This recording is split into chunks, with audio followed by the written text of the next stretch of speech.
M60 and fighter jets were sent from Malbork to base in Poland to intercept the flying targets.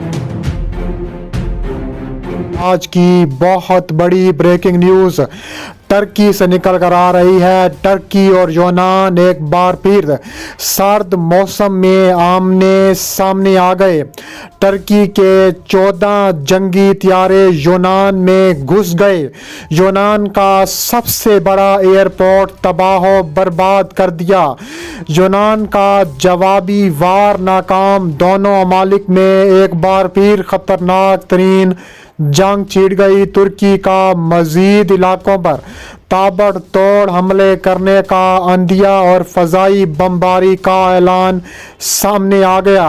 ایسائی ملک یونان اور سب سے بڑا Islamic ملک ترکی آمنے سامنے آ گئے۔ ویڈیو کی تفصیلات میں آگے بڑھنے سے پہلے اگر آپ ترکی سے محبت کرتے ہیں، ترکی کو سپورٹ کرتے ہیں تو ہماری ویڈیو کو ایک لائک ضرور کریں، ہمارے چینل کو سبسکرائب کر کے بیل آئیکن پر ضرور کلک کر دیں۔ ناظرین گرامی، یونان اور ترکی آمنے سامنے آ گئے۔ یہ ترکی کے 13 سے زیادہ جنگی طیارے یونان میں گھس گئے۔ یونان کا سب سے بڑا ایئرپورٹ تباہ و برباد کر دیا۔ یونان کا جوابی وار ناکام ہو گیا۔ دونوں ممالک میں جنگی وارننگ جاری کر دی گئی۔ تفصیلات کے مطابق ترکی کے جنگی طیاروں نے یونان کی فضائی حدود میں داخل ہوئے اور بحر ایجا پر پروازیں شروع کی، تاہم یونان کی فضائیہ نے فوری کارروائی کرتے ہوئے ترکی کی فضائی تیراندازی کو ناکام بنانے کی کوشش کو ناکام بنا دیا۔ یونانی وزارت دفاع کی طرف سے جاری ایک بیان میں کہا گیا ہے کہ ترکی نے جنگی طیاروں کے ذریعے یونان کی فضائی حدود کی کھلم کھلا خلاف ورزی کی، تاہم یونان نے بین الاقوامی قوانین کے تحت ترکی طیاروں کو واپس بھگا دیا۔ اس کے علاوہ مزید کہا گیا ہے کہ ترکی کی جانب سے یونان کی فضائی حدود کی خلاف ورزی بین الاقوامی قوانین کی خلاف ورزی ہے۔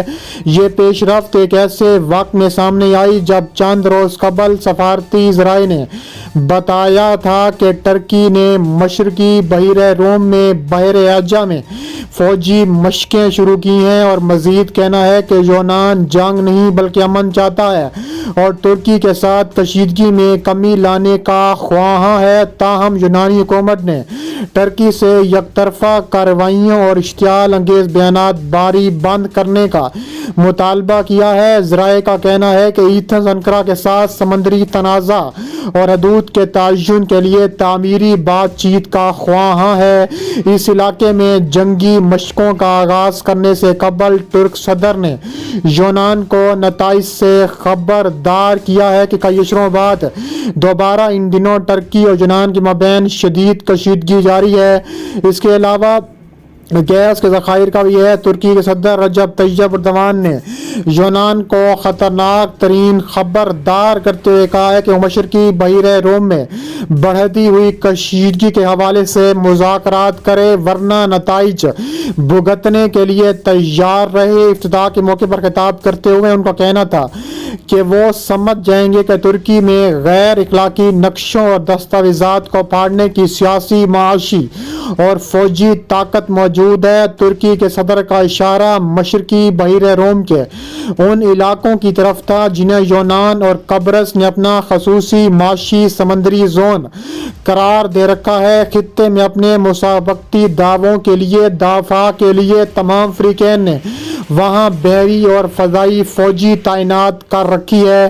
صدر اردوان کا مزید کہنا تھا کہ وہ یا تو سیاست و سفارتکاری کی زبان کو سمجھیں یا پھر میدان میں تکلیف دہ تجربات کے لیے تیار رہیں۔ ترکی اور ترک عوام ہر ممکنہ نتیجے کے لیے تیار ہے۔ ترکی کے صدر کا بیان ایک ایسے وقت میں سامنے آیا ہے جب حال ہی میں مغربی دفاعی اتحاد نیٹو نے کہا تھا کہ یونان اور ترکی کے فوجی افسران نے کسی بھی مسلح حادثے سے بچنے کے لیے تکنیکی مذاکرات کا آغاز کر دیا ہے۔ ترکی بحیرہ روم کے مشرقی متنازع علاقے میں گیس کے ذخائر تلاش کر رہا ہے، جبکہ یونان اس علاقے میں اپنی ملکیت کو قرار دیتا ہے۔ ترکی نے یونان پر سمندری وسائل کا غیر منصفانہ حصہ چھیننے کا الزام عائد کیا ہے، جبکہ یونان اور قبرص ترکی کی طرف سے گیس کے ذخائر کی تلاش کو اپنی خود مختاری کی خلاف ورزی قرار دیتے ہیں۔ یہی وجہ ہے کہ بحیرہ ایجین، مشرقی بحیرہ روم میں یونان اور ترکی کے لڑاکا پائلٹوں کے مابین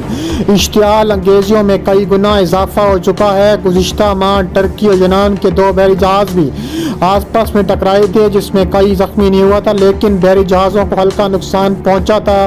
یورپی یونین اس معاملے میں یونان اور قبرص کے ساتھ ہے۔ ترکی کو ممکنہ بندیوں کی دھمکی بھی دے چکی ہے۔ یورپی یونین کے دو طاقتور ملکوں میں سے ایک فرانس کھل کر یونان کا ساتھ دے رہا ہے، جبکہ جرمنی ثالثی کی کوششوں میں مصروف ہے۔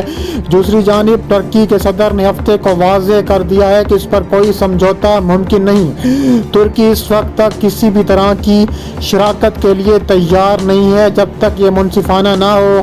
ان کا زور دیتے ہوئے کہنا تھا کہ ورنہ ترکی ہر واقعے اور نتیجے کے لیے تیار ہے۔ ایتھن جس کو دوسرے یونانی جزیروں کے جنوب میں واقع علاقے کو نام نہاد خصوصی معاشی زون کے طور پر دیکھتا اور ان کی ملکیت کا دعویٰ کرتا ہے۔ ابھی گزشتہ ہفتے یونان نے مصر کے ساتھ ایک معاہدے پر دستخط کیے تھے، جس میں دونوں ملکوں نے مشرقی بحیرہ روم میں اپنے اپنے معاشی علاقوں کی وضاحت کرتے ہوئے سرحدیں طے کی تھیں۔